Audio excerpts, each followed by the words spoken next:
Okay, ఇది divider తాకింది మనకు. బంపరు, ఆప్రాను, షో ప్యానల్, ఫ్రంట్ సస్పెన్షన్ డ్యామేజ్ ఉంది. తర్వాత ఈ హెడ్లైట్ ప్యానల్ డ్యామేజ్ ఉంది, ఫెండరు, బానెట్. ఓకే, దీన్ని రెడీ చేసేద్దాము.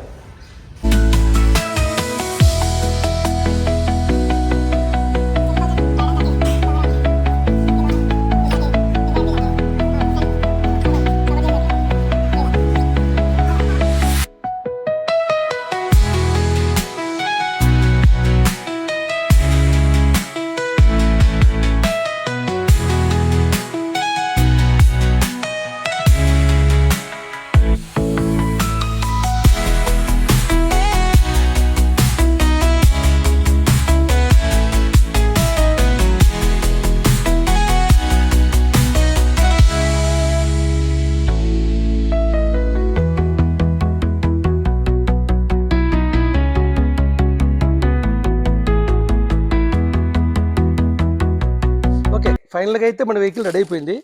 మన టీం బాగా చేశారండి, గుడ్.